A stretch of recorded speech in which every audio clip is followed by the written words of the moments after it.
शिवसेनेचे अंबरनाथचे आमदार बालाजी किनीकर आपल्या बरोबर आहेत। बालाजी किनीकर जी, तुमचं देखील नाव मंत्रिमंडळाच्या संपूर्ण चर्चेत होतं। खरं तर शिवसेनेच्या कोट्यातून तुम्हाला यंदा मंत्रीपद मिळेल अशी गवसणी घातलेली होती। सातत्याने माध्यमांवरती सुद्धा तुमच्या नावाची चर्चा होती, परंतु अखेरीस तुमचं नाव जे आहे ते कापलं गेलं।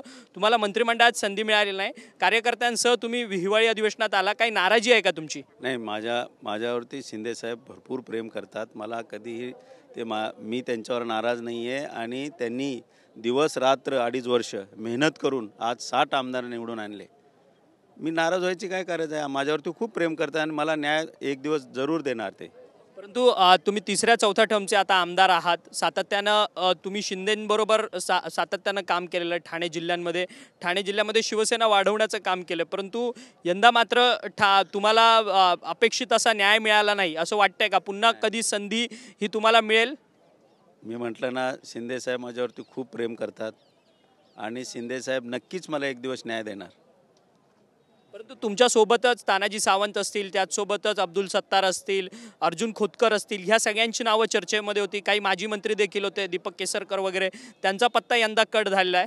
मला एक सांगा, त्यांना सर्वांना माहीत आहे, साहेबांनी 2.5 वर्ष दिवस रात्र करून आपल्या शरीराची तमा न करता आज 60 आमदार निवडून आणले ना। मग आज त्यांची गरज आहे, त्यांनी सांगितलं पाहिजे। त्यांना न्याय दिलाच होता ना साहेबांनी, पण गेले 2.5 वर्ष ते मंत्री होते ना। आज त्यांनी साहेबांना धीर दिला पाहिजे की साहेब तुम्ही आता आराम करा, आम्ही संघटना सांभाळतो, आम्ही संघटना वाढवतो, असं त्यांना बोललं पाहिजे। त्यांच्यावर कसला अन्याय झालेला नाही आणि साहेबांनी त्यांच्यावर अन्याय केलेला नाही आहे। परंतु मग अडीच वर्ष मंत्रिपदाचा जो काही फॉर्म्युला आहे शिवसेनेमध्ये, त्यानुसार तुम्हाला पुढच्या 2.5 वर्षांमध्ये मंत्रिपदाची संधी मिळेल अशी? शिंदे साहेब मला खूप प्रेम करतात माझ्यावरती, माझ्यावर अन्याय होणार नाही। त्यांचे काय वरिष्ठांचं काय ठरलेलं असेल त्यांचं त्याप्रमाणे ते न्याय सगळ्यांना देणार। परंतु नरेंद्र भोंडेकर असतील आणि इतर तुमचे आमदार जे पदाधिकारी होते, ज्यांना मंत्रिपदाच्या संदर्भात आशा अपेक्षा होती, ते मात्र नाराज झालेत। त्यांनी पक्ष संघटनेचा राजीनामा दिला। प्रत्येक आमदारांनी आपल्या छातीवर हात ठेवून प्रामाणिकपणे आरशासमोर उभं राहावं।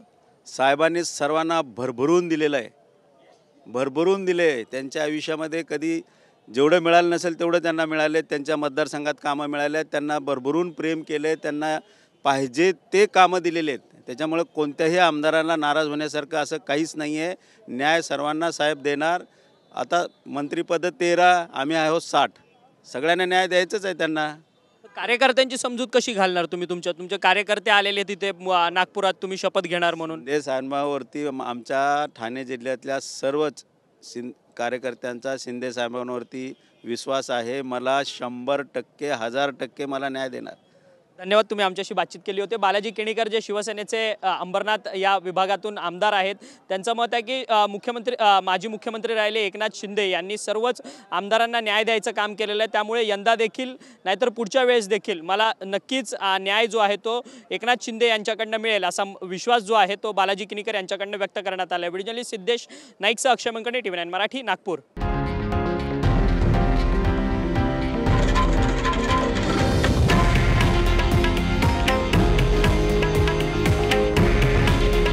हे आहे देशातील नंबर 1 न्यूज नेटवर्क आणि आपण पाहत आहात TV9 मराठी। काळजी तुमची, हित महाराष्ट्राचं।